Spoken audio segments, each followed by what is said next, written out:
Olá, estudantes! Tudo bem com vocês? Espero que sim! Me chamo Jaqueline e sou professora de História da Educação de Jovens e Adultos. Na nossa aula de hoje falaremos um pouco sobre o direito do consumidor. Na trajetória das nossas aulas, vimos nossos direitos e deveres como cidadão, como podemos conviver bem em sociedade, os locais públicos e privados, a responsabilidade que temos com os bens públicos. Mas será que todos esses assuntos estão correlacionados com o direito do consumidor? Será que o consumidor só possui direitos ou também tem deveres? Para conseguirmos compreender melhor essas questões e onde há correlação entre esses temas, vamos dar início à nossa aula de hoje? Vamos lá? Vamos começar? Todo e qualquer cidadão possui seus direitos e seus deveres, não é mesmo? Algumas vezes possuímos alguns direitos que ignoramos e, por isso, somos induzidos ao erro. Por isso, é de grande importância o conhecimento do Código de Defesa do Consumidor. O Código de Defesa do Consumidor também é conhecido como CDC.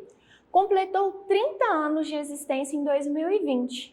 Considerado um dos melhores do mundo, o CDC brasileiro foi criado em 11 de setembro de 1990, por meio da Lei de número 8.078. Reconhecido internacionalmente, o Código visa estabelecer princípios básicos como a proteção da vida, da saúde, da segurança, da educação relacionada aos consumos, tendo como objetivo determinar normas de proteção e defesa do consumidor, de ordem pública e interesse social. O Código foi implantado com o objetivo de garantir a boa-fé nas relações de consumo e na proteção ao consumidor. Alguns dos princípios do Código são: resguardar o consumidor contra a publicidade enganosa e abusiva, apresentar as informações gerais dos produtos de consumo, proteção à saúde e segurança, educação ao consumir sobre práticas adequadas de consumo, proteção contratual, qualidade e eficiência dos serviços públicos. Bom, agora acabamos de ver suas implicações. Vamos tentar compreender onde podemos aplicar essas implicações no nosso dia a dia? Inicialmente, falaremos sobre resguardar o consumidor contra a publicidade enganosa e abusiva. A publicidade enganosa é aquela que o cliente contrata algo e recebe algo que não é igual ao que contratou. Por exemplo, você escolhe aquele combo delicioso de hambúrguer com batata frita, refrigerante e um milkshake. Mas ao invés disso, recebe apenas o lanche e o mesmo não tem nada a ver com o que era esperado. Esse é um exemplo de propaganda enganosa.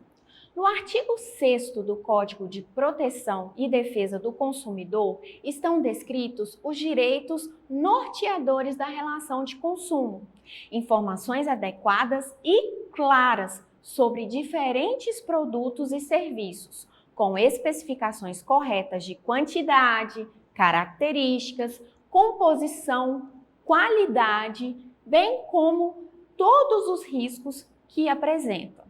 Na sistemática implantada pelo CDC, o fornecedor está obrigado a prestar todas as informações de forma adequada e clara sobre o produto ou serviço, além dos tributos incidentes. Mas como assim tributos incidentes?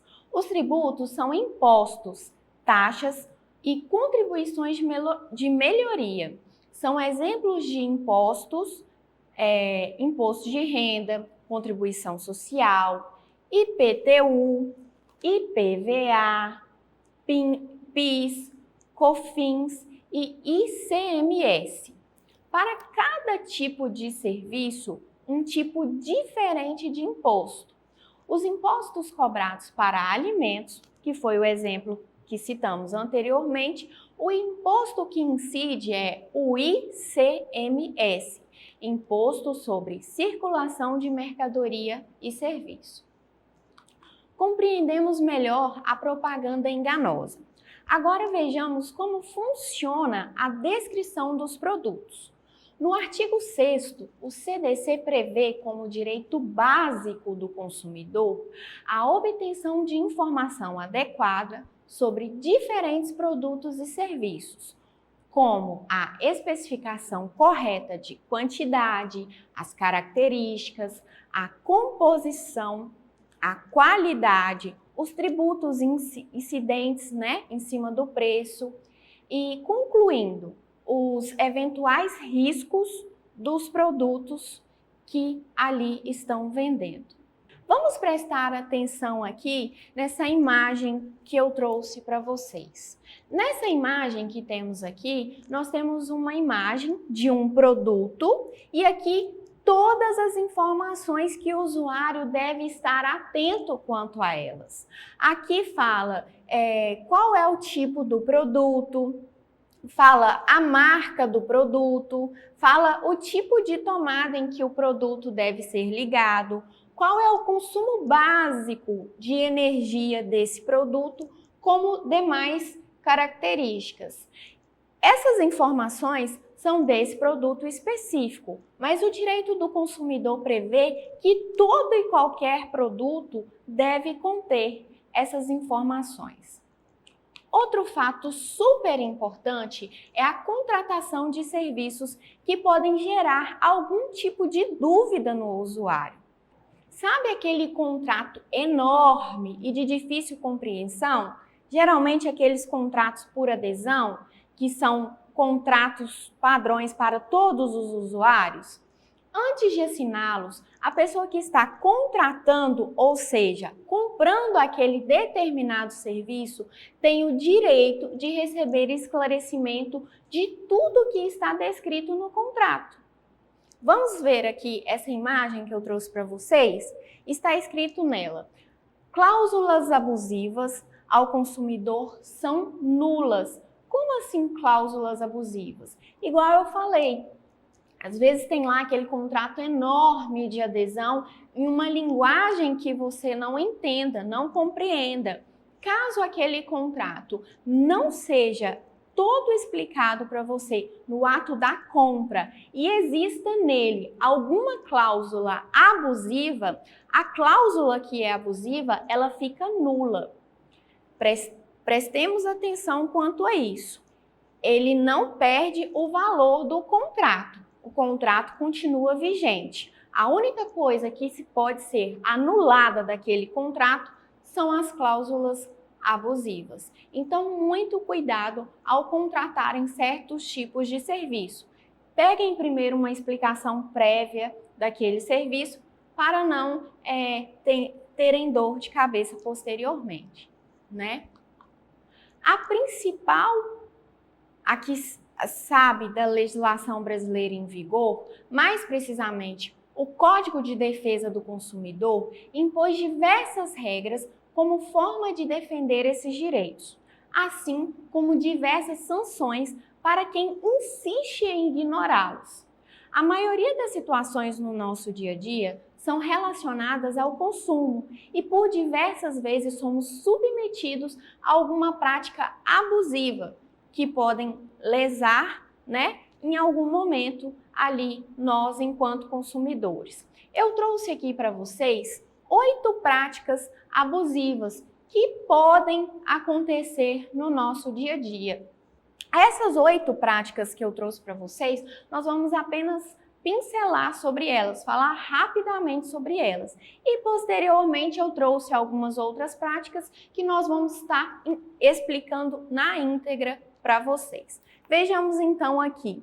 Prestar um serviço sem apresentar orçamento prévio. Como assim prestar um serviço sem apresentar orçamento prévio? Sabe quando você está aí na sua casa, alguém liga ou já bate lá na porta e chega um condicional ou alguma outra coisa para você escolher e para você comprar? você não escolheu, você não solicitou, você não pediu. Ou então, quando você vai até o mecânico, deixa lá o seu carro e pede apenas um orçamento e o mecânico já conserta o carro? Não pode. É uma prática abusiva de direito do consumidor. Outra coisa, recusar ao consumidor a disponibilização de gravações e chamadas efetuadas pelo saque. O consumidor, ele tem direito a essas gravações. Então, essas gravações não podem ser recusadas. Hotéis e pousadas que oferecem pacotes de diárias no feriado. Como assim? Vamos supor que o feriado dê numa segunda-feira. Aí só o preço específico da segunda-feira que vai estar promocional. Poxa, a gente não consegue chegar numa segunda-feira e sair numa segunda-feira, não é isso?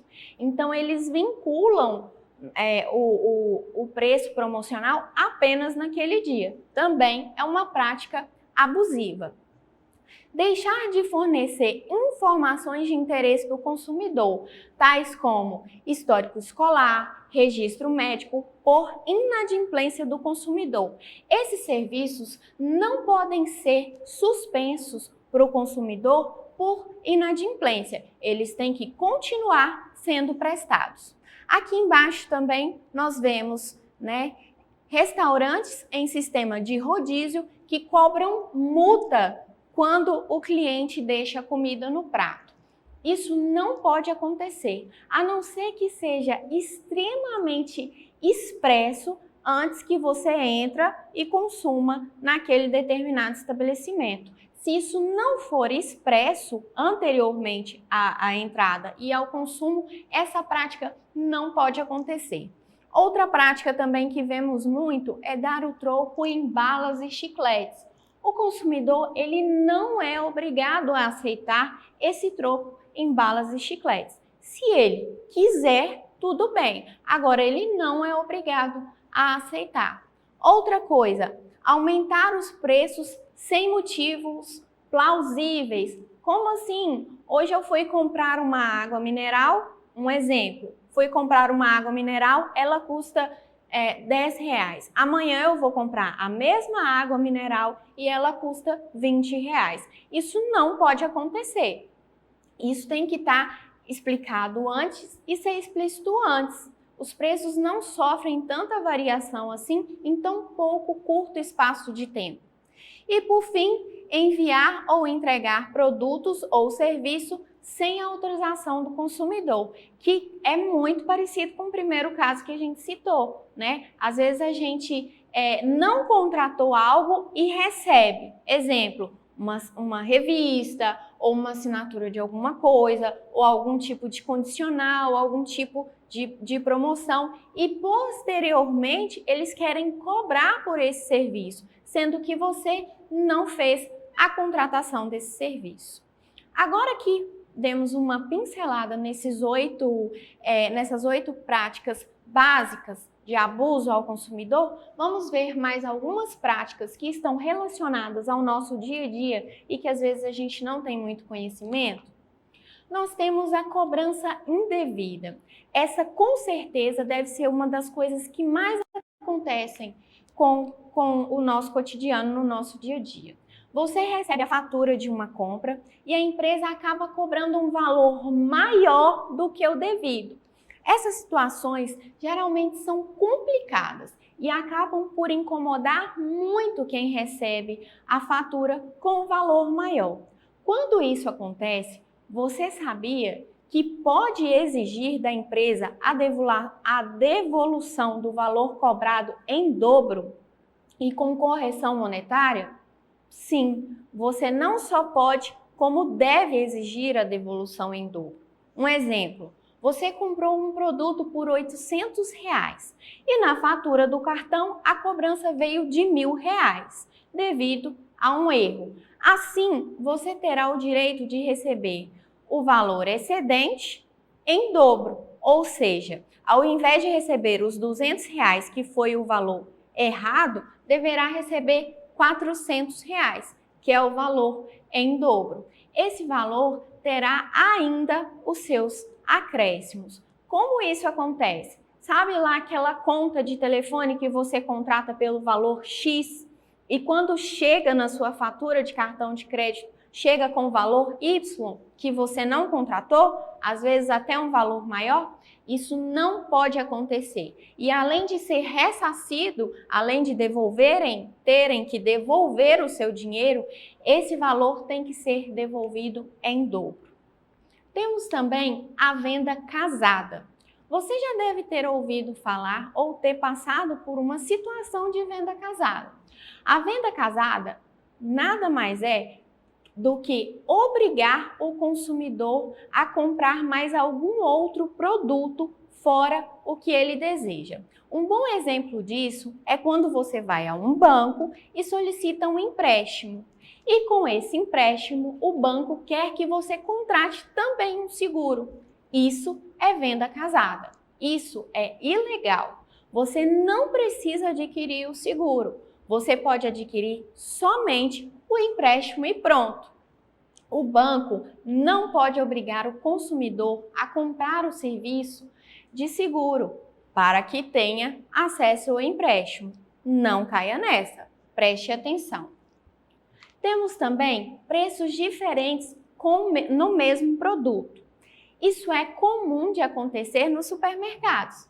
Na prateleira tem um preço do produto e quando você vai passar pelo caixa, o produto está com preço maior. Você já deve ter passado por isso. Você sabia que você pode exigir a pagar o menor valor daquele produto? Isso mesmo, o supermercado é obrigado a vender o produto pelo menor preço. Nós temos também os defeitos de fabricação após a garantia. Os fabricantes são responsáveis por produtos que apresentam defeitos após o período de garantia. Esses defeitos são aqueles de fabricação, como uma tela que não funciona ou um botão que não funciona e alguns exemplos assim. O Código de Defesa do Consumidor é bem claro quanto a isso. Ele diz que o consumidor tem o prazo de 30 dias para fazer reclamação quando há defeito em produtos não duráveis. Como assim? Exemplos, fitas adesivas, comidas, esses produtos que não duram, dentre alguns outros. E 90 dias para produtos duráveis, exemplo, televisão, tablet, celular, dentre alguns outros. Além dos vícios aparentes, que são aqueles defeitos que a gente já detecta na hora, existem outra classe de defeitos, que são os vícios ocultos. Esses vícios ocultos geralmente demoram para aparecer e, nesse caso, o prazo é de 30 dias para o produto não durável e de 90 dias para os produtos duráveis, começando a contar do momento do aparecimento do defeito oculto daquele determinado produto. Nós temos também a taxa de serviço de 10%. Você sabia que não é obrigado a pagar 10% nos bares e restaurantes? Pois é, a taxa de serviço de 10% sobre o valor consumido em um bar ou restaurante não precisa ser paga, ela não é obrigatória ser paga. Você pode pedir para que esse valor seja retirado da conta e pronto. O pagamento dessa taxa de 10% é opcional. Você paga se quiser. Fique atento com relação a essa cobrança na sua fatura. Passagens de ônibus. Você já comprou uma passagem de ônibus e por algum transtorno ou qualquer outro motivo você precisou desistir da viagem? Essa passagem é válida por 12 meses a partir da data que está na passagem. A utilização poderá ser feita apenas para o mesmo destino, sem cobrança adicional, mesmo que o valor da passagem tenha aumentado. Mas atenção! Para poder utilizar esse benefício, o consumidor deverá comunicar à empresa de ônibus com, no mínimo, não pode ser menor que 3 horas de antecedência do embarque. Outra coisa que acontece muito enquanto consumidores são os valores de produtos ou serviços diferentes para clientes novos. Geralmente, você vê operadoras de TV a cabo e telefonia fazendo preços promocionais para atrair novos clientes. Acontece que esses valores diferenciados para novos clientes devem estar disponível para os clientes antigos também. É ilegal cobrar um valor diferente para um cliente novo pelo mesmo serviço que o cliente antigo possui. Portanto, fique atento.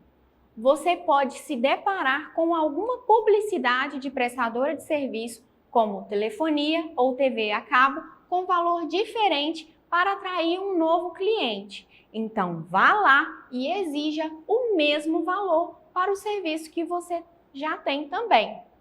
Agora que conseguimos compreender um pouco mais sobre nossos direitos enquanto consumidores e lembramos, como eles são, como devemos proceder, como podemos fazer caso ocorra, vamos para a nossa atividade de casa?